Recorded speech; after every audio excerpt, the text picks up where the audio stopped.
করেন বাজিতপুর নিকলির বিএনপির নেতা কর্মী তা সহজে মেনে নেবেন। আপনারা জানেন আগামী ফেব্রুয়ারিতে নির্বাচন উপলক্ষে বাংলাদেশ জাতীয় দল বিএনপি কর্তৃক সম্ভাব্য প্রার্থীর নাম ঘোষণা করেছেন। 237টি আসনের নাম সম্ভাব্য প্রার্থীর নাম ঘোষণা করেছেন। বাজিতপুর নিকলির নাম এখনো ঘোষণা করা হয় নাই। সেই সুবাদে বাজিতপুর নিকলির আপামর জনতা, বিএনপির নেতৃবৃন্দ, কর্মীবৃন্দ সকলে মর্মাহত, কেন বাজিতপুর নিকলির নাম ঘোষণা করা হয় নাই।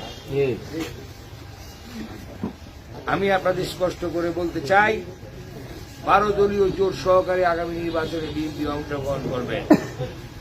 বিভিন্ন জায়গায় জোটের প্রার্থী আছেন, তাদের সাথে আলাপ আলোচনা করে দেন দরবার করে দল তার সিদ্ধান্ত দিবেন বলেই 237টি আসনে নির্বাচনের নাম ঘোষণা করেছেন। যেহেতু বাজিতপুরে একটি দলের নাম আছে জড়িত বিদায় তারাও জোটে আছে, সেই কারণে দলের এখানকার মনোনয়ন স্থগিত থেকেছে। আমাদের দলের ভারপ্রাপ্ত চেয়ারম্যান জনাব তারেক রহমান অত্যন্ত ভালোভাবে অভিহিত আছেন।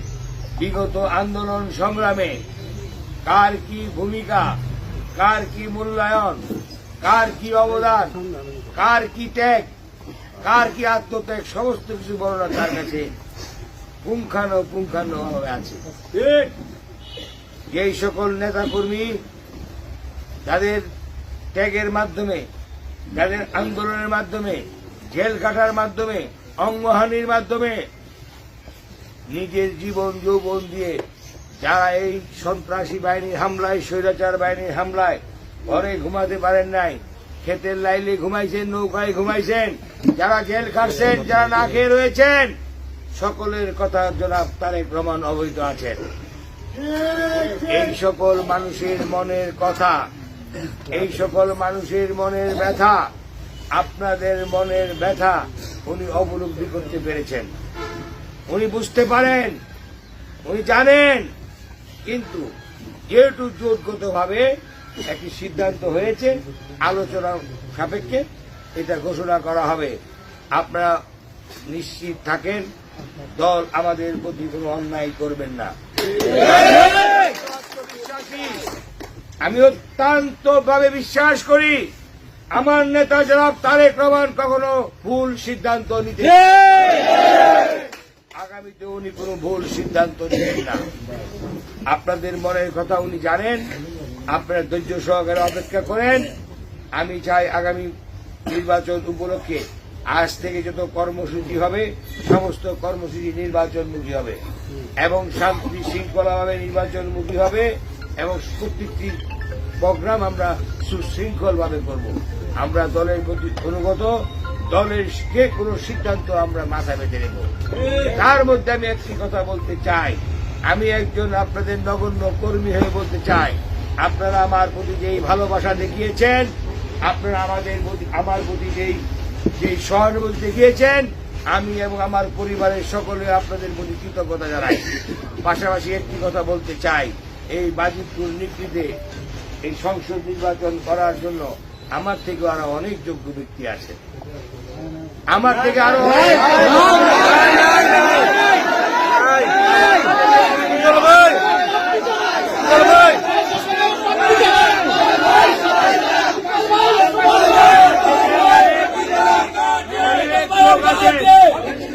অনেক প্রার্থী আছেন। 5 আসনে প্রার্থী যারা পুরে প্রার্থী যারা নিকলিতে প্রার্থী যারা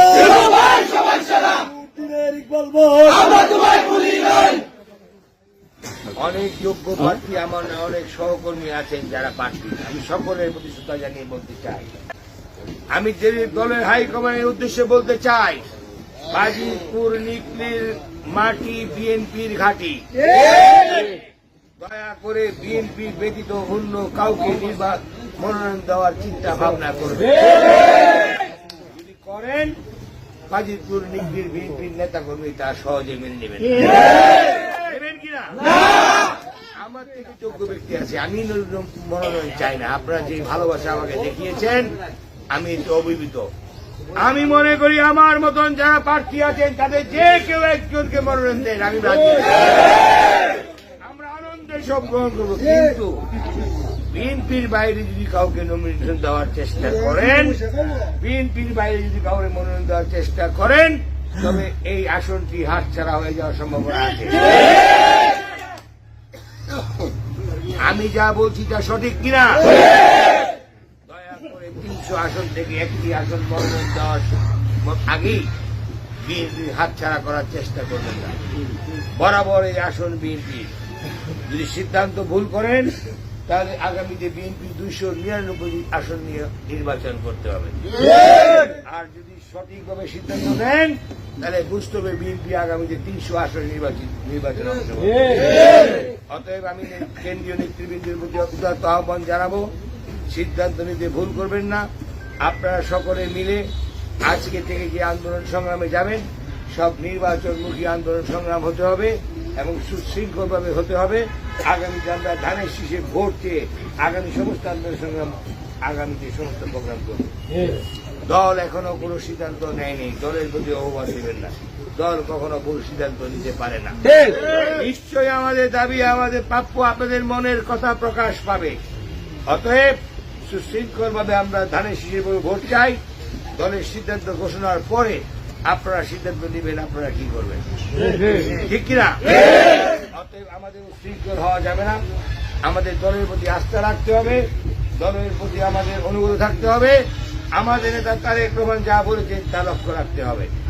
সামনে দুর্দিন, আগামীতে যাতে নির্বাচন না হয় সেই প্রক্রিয়ায় বিভিন্ন দল, বিভিন্ন এজেন্সি এই দেশে বিরাট ষড়যন্ত্রের লিপ্ত। আজকে আমাদের ভাগ হওয়ার সময় না, আজকে আমাদের আলাদা থাকার সময় না। তাই আমি উদার আহ্বান করব, যারা বিএনপি করেন, নির্বাচিত যারা বিএনপিতে আগামী দিনের নেতা হতে চান, আসেন আমরা সকলে মিলে ঐক্যবদ্ধ হই। ঐক্যবদ্ধ ছাড়া বিকল্প নাই। আমাদের নেতা জনাব তারেক রহমান কিশোরগঞ্জ জনসভায় আমাদের সম্মেলনের দিন বলেছেন, ঐক্যের বিকল্প এই দেশে নাই। বিএনপি যদি ঐক্য না করে আগামীতে আমাদের জন্য মহা বিপদ সংকেত। ষড়যন্ত্র চলছে, চোখ কান খোলা রাখতে হবে, এই ষড়যন্ত্র রুখে দাঁড়াতে হবে। বিএনপি যদি একবার আন্দোলনের নামে কেউ তাদের দাবায় রাখতে পারবে না। অতএব আমরা সুশৃঙ্খল থাকি, ঐক্যবদ্ধ থাকি, দলের প্রতি অনুগত থাকি, এটা আমাদের জন্য মঙ্গল। ইনশাল্লাহ আল্লাহ আমাদের প্রতি রহমত বর্ষিত করবেন এবং আল্লাহ আমাদের মনের আশা পূরণ করবেন। আল্লাহ মহান, আল্লাহ এক। আল্লাহর প্রতি আস্থা রাখুন, সকলে সুন্দরভাবে আন্দোলন সংগ্রামে ঝাঁপিয়ে পড়ি। আপনারা আমাকে যে সম্মান, যে ভালো